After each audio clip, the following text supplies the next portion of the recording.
Yo guys, so a little bit of update sa aking buhay, no? Ngayon ay August 26, 2026. Then, 26. So, tandaan nyo nung May lumuwas ako para sa birth certificate. Tapos naayos ko ng birth certificate, tapos naghanap ng trabaho dito. At ngayon, nag-start na ako ng August 1 bilang isang real estate agent, property specialist. Yes, nasa real estate na ako ngayon. So, walang experience. Lahat ng kasama ko doon, men. 10 years yung age sa experience nila sa real estate, no? 20 years. Ako 1 month, 3 weeks pa lang, pero sila yung nakakasama ko talagang yung training na ginagawa sa akin, dikdikan.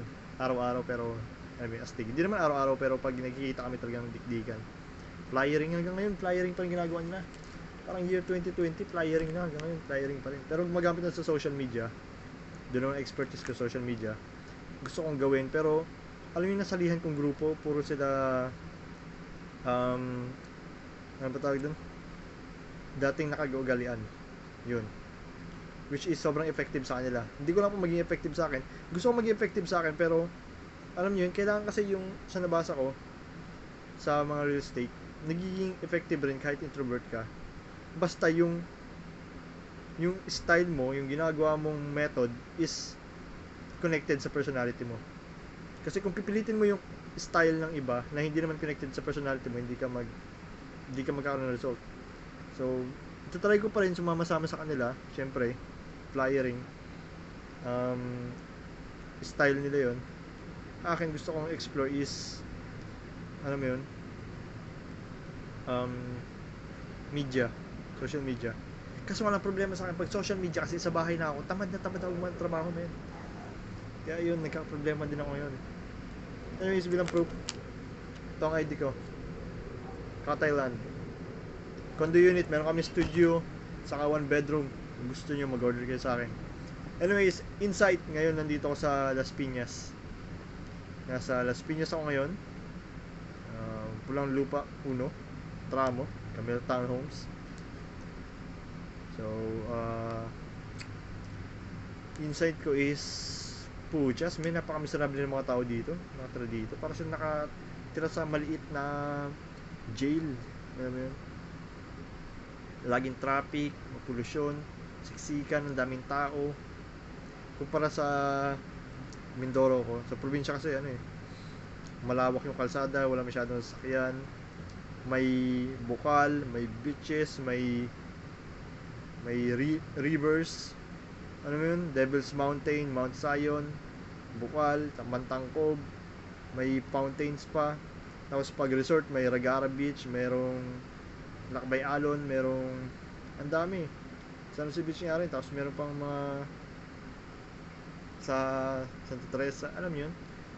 Doon ko lang na-realize na para ako nakatira sa paraiso nung lumipat na ako dito. Kasi pagdating ko dito, tangina men, gagalaan dito, building, SM, pucha na yan. So, meron dito, walang kwenta man.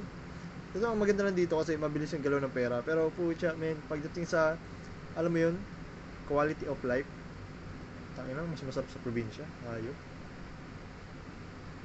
Saka rat race, ramdam yung rat race. Ang buhay sa probinsya masyadong laid off, alam mo yun, chill. Dito parang parang dikdikan dito, hayop. Pero okay lang rin naman kasi gusto ko rin naman yung feeling, parang na-excite, araw-araw nakaka-excite. Pero yun nga lang, ibang-iba yung galaw simula sa probinsya saka dito. Saka yung lugar talaga, hanip na yan. Dito sa Las Piñas is medyo mabilisan. Saka, tangina traffic, men. Pupuntahan mo pa lang, ang lapit lang, kaya kong motorin ng 20 minutes sa amin. Abutin dito ng 40 minutes pre sa sobrang traffic, grabe, lala. Partida hindi pa to sobrang city na city katulad ng mga sa BGC Pero dito sa Pilipinas, grabe kalala ng traffic talaga. Hindi ko alam kung sa ilan, pa sa iba. Binabaha pa yung mga lugar dito po, just sa amin, di masyado bahain kasi provincial pero alam mo yun, what the fuck, man. Yun lang. Sana maging successful. Tapos nasa red notice na rin ako kasi 1 month na wala pa rin akong benta. Maliban doon, 1 month na wala pa akong site tripping. Pag sinabing site tripping, wala pa akong nadadala sa condo para may pakita yung unit. Alam mo yun? Yung mga kasama ko meron na, ako wala pa rin. Pero kung titingin kasi pero wala naman siguro sa tagal. Pero tingin kasi tagal pa rin kasi sa skill pa rin talaga yun. Sila kasi mga years na sa real estate, ako bago pa lang. Kasi kung gawin palusot yun, di ba, Gaslight. Wala pa ako 1 month 3 weeks pa lang ako, men. 3 weeks pa lang. 3 weeks pa lang. Tapos yun nga, yung performance kailangan kumahabol sa mga dekada na sa larangan.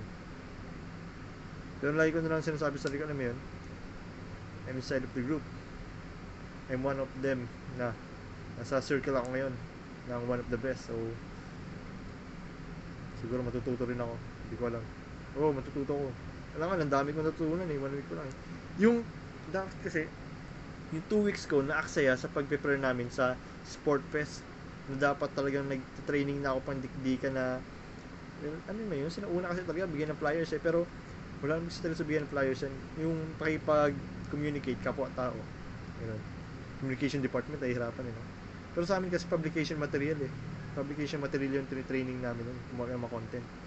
Ngayon naman alam kung paano gumawa ng content, pero ang tinatrain kong fokusan is maging actual sa pag-usap. Dapat nga gamitin ko talaga yung skill ko sa content creation yun. Pakatamad kasi pag dito lang sa bahay, ayop na yan, sarap maghiga-higa. Alam mo yung pahinga mo na lang, igagawa pa content creation. Hanip talaga. Isa pa, meron akong nakakausap pa dami ko nga nakakausap. Meron nagpapatulong sa akin pabenta ng warehouse men, 130 million. Umakyat pa ako sa bubong, pinicturean ko yung warehouse, sa bodega nila. Okay sir. Tapos meron akong pinsan na nagpapabenta ng condo niya sa Tagaytay.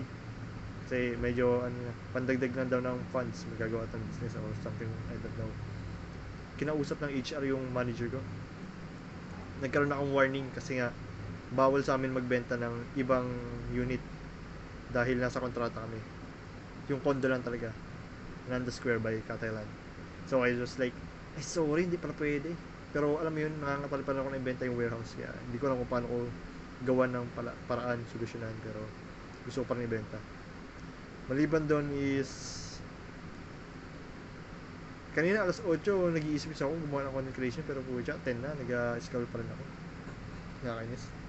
Siguro kakain na muna ako. Kumain ako kanina pero ngayon kakain ulit ako para ganahan ako. Bala ko magpuyat, magawa ng content creation for at least 1 week. 1 week na content creation. Picture, posters, videos. Kaya na siguro yun. Gusto pa ako tapusin libro. Hindi ko matapos kasi isang chapter na lang siya. Isang chapter na lang siya. Tapos sa chapter na yun, parang 8 episodes na lang, ganun. Na 8 chapters, final book na siya, final chapter na siya ng book na yun. So, ano siya, Crime and Punishment by Fyodor Dostoevsky. Medyo, alam mo yun, yung part na malapit mo nang matapos kaya ayaw mo tapusin. Ganun. Pinapatagal mo na pinapatagal. Pero dapat nga bumibili na akong bagong libro.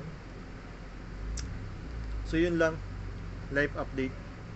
August 26, 2026, real estate agent na nangangapa. Alam ko naman kung anong dapat gawin pero hindi ko ginagawa. Nakakainis. Sana makabenta. Yun, sana makabenta. Dahil may goal rin talaga ako Alam mo yun. Ang unang ani, alam nyo na yun sa mga nakakaalam. Ang unang ani, kada taon, may paglalagakan. Sa mga nakakaalam, negets nyo yun.